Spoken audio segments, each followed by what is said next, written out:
Well, welcome back everybody. Part 2 of my UK T-gauge layout. As a lot of you can see, that from the first video to this one, been quite a bit of progress.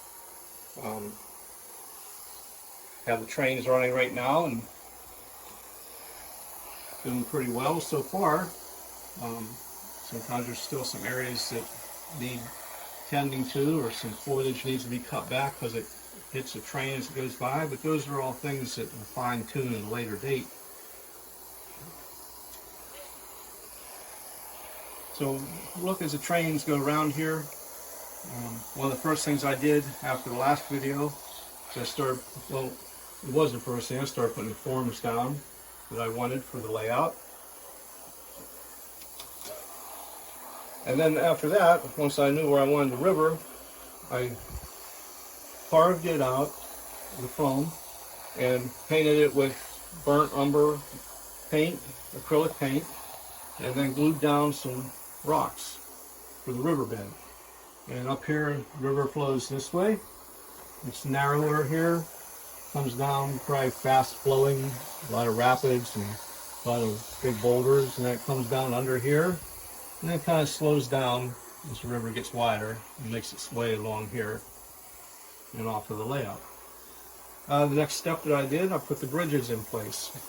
There's a cut stone viaduct, and over here it's just painted metal beams, girders for that bridge. So there's still some detail items to do on both of them, little detail items to make them look a little better, maybe a little dab of paint here or there. So anyway, on to the next thing. On my other T-gauge layout, the Bavarian layout, I mentioned in one of the videos that for the grass, I used flocked sheets of grass, and they're from DaveB.Trains. I was going to do that on this layout, but they didn't have a color that quite blended in with the scenery backdrop. So looking around, went to some of the craft stores and found this olive colored felt. And comparing it to the backdrop photo, it blends in very well. So that's what I'm using for all my grass fields and hills and coverage. Also, some of the areas I will put some flocking on using a static applicator in some areas. It also helps to blend in some of the seams where the felt goes together. I'd like to mention some of these trees here. I mentioned in the other videos that I get them from tgauge.com. I'm sorry, JTT, not tgauge.com for these trees.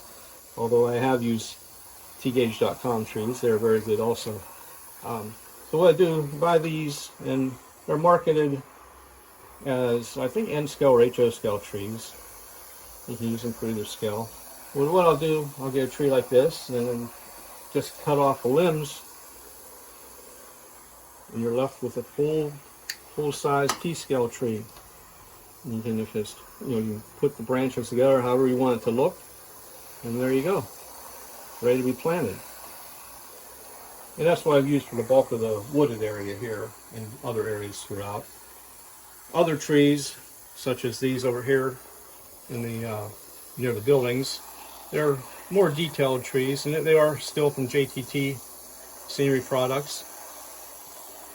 They are marketed on the packaging as, I believe, N scale or HO scale trees. Either way, it really doesn't matter.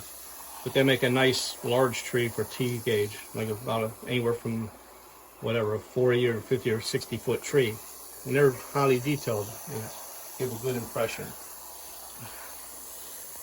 So as we move along here, these are the buildings that I showed in the last video, the row houses. I found a place I wanted them and set them up here.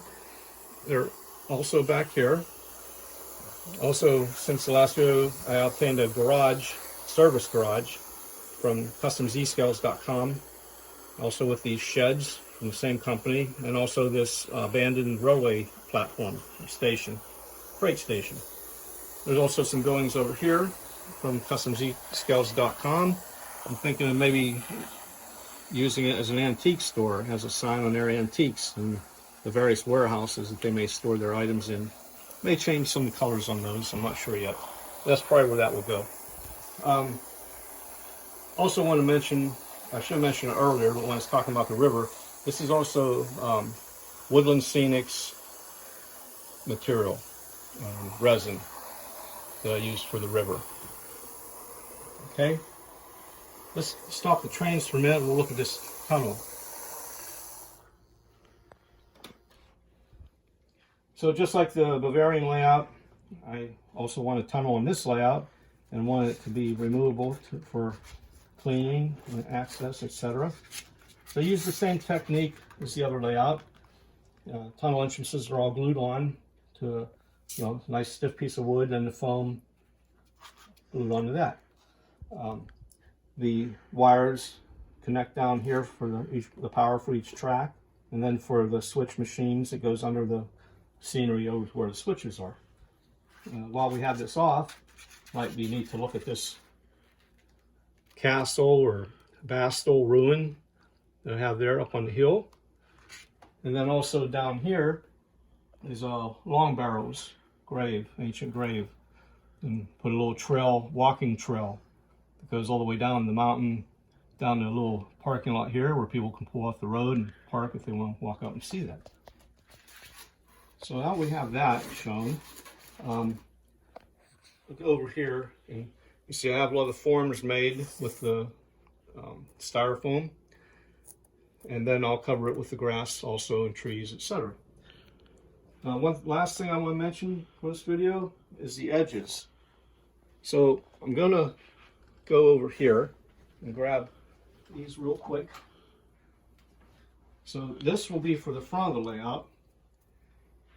You see I cut 2 holes out with 2 white pieces of just tubing I had laying around. I don't know if it's PVC or what, but cut those out and they'll go in here, and then of course the wires will feed through those and leaves a nice finish. I only painted the back side of this acrylic, and then that way it leaves a nice shiny front, a finished edge. And these are for the sides also that will be put on. Okay, well that's my update for now. So let me know if you have any questions. Send a comment. Please press the subscribe button. And till next time.